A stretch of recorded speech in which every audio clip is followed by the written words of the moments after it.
اعوذ باللہ من الشیطان الرجیم بسم اللہ الرحمن الرحیم. اگر آپ اشتاق احمد کے ناول کو دیکھیں تو ان میں اکثر میں یہ ہوتا ہے کہ جب اشتاق احمد کے جو جاسوسی کردار ہیں ان کو موقع ملتا ہے تو دشمنوں کو وہ مار دیتے ہیں، لیکن بعض دفعہ دشمن ان کو نہیں مارتے بلکہ ان کی بے بسی کا تماشا دیکھنے کے لیے، ان کے اسکلز کو پرکھنے کے لیے، یا ان کو کسی طرح ذہنی طور پر یہ معاہدہ کرنے کے لیے کہ اگر آپ ناکام ہو گئے تو ہمارا ساتھ دیں وغیرہ کے لیے وہ زندہ رکھتے ہیں، یا پھر کبھی ان کے ذہن کو سائنسی طور پر تبدیل کرنے کے لیے. تو یہ دیکھیں، یہ جو میرے پاس ہے اس کے اندر یہاں پر انہوں نے یہ پوائنٹ پیش کیا ہے، یہ خاص نمبر، کہ یہ جو ہے صرف آپ کی بے بسی کا تماشا دیکھنے کے لیے انہوں نے زندہ رکھا ہوا ہے. اس پر میں نے یہ کمنٹ اس پہ لکھا تھا کہ اگر مجرم ان لوگوں کو قید میں رکھ کر ان کا تماشا دیکھنا چاہتا ہے یا جبکہ ان کو مار سکتا ہے، یا تماش بینی کا یہ شوق مجرم کی شکست کا باعث بن جاتا ہے، محض امتحان یا تماشا لینے کے لیے یا ان کے اسکلس دیکھنے کے لیے وغیرہ کے لیے زندہ رکھنا ایک یا دو مرتبہ ہوتا تو بات ہوتی، یہ کئی دفعہ ایسا ہوا ہے.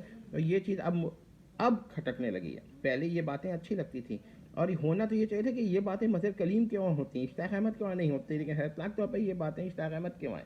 تو اگر مجرم کسی بھی وجہ سے، خواہ وہ بین الاقوامی کردار ہوں یا کیسے بھی ہوں، اشتاق احمد کے کرداروں کو، جاسوسی کرداروں کو زندہ رکھتے تھے تو اس کا ایک وجہ اول تو یہ زیادہ نہیں ہونا چاہیے. دوسری پوائنٹ یہ کہ اگر وہ زندہ رکھتے ہیں تو اس کی ہر بار وجہ ایسی ہونی چاہیے کنونسنگ ہوتی، لیکن ایسا نہیں ہے. تو اس وقت بھی یہ ہم کہتے ہیں کہ یار ایک چیز ریپیٹیشن ہو رہی ہے، یہ تھوڑی سی ریپیٹیشن ہے. اور بھی چیزیں ہیں.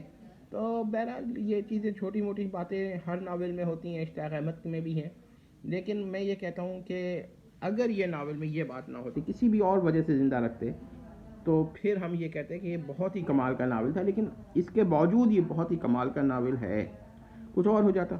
تو اس سیریز کے بارے میں آپ لوگوں سے پھر ریکویسٹ کروں گا کہ یہ پڑھیں. دوسرا ایک اور ناول ہے جو اس کے آگے دیا ہوا ہے، یہ بھی ایک اچھا ناول ہے. اس وقت یہ ناول جو ہے ہمارے پاس نہیں ہے اس پہ تبصرہ کروں، کیونکہ ظاہر بات ہے کہ تبصرہ ہوتے ہوئے کرنے کے لیے ہاتھ میں میرے ناول ہونا چاہیے، خواہ میں دکھاؤں یا نہ دکھاؤں. تو یہ دیکھ لیں، یہ بہت اچھا ناول ہے، اگر ملے تو ضرور پڑھیے گا. ٹھیک ہے، تو کوئی اور بات نظر آئے گی تو ہم آپ کو بتائیں گے. ابھی آپ لوگوں سے میری گزارش ہے کہ کوئی بھی ایسا ناول آپ کو اشتاق احمد کا ملے اور اس میں کوئی پوائنٹ ہو تو ہمیں کمنٹس میں ضرور بتا دیں.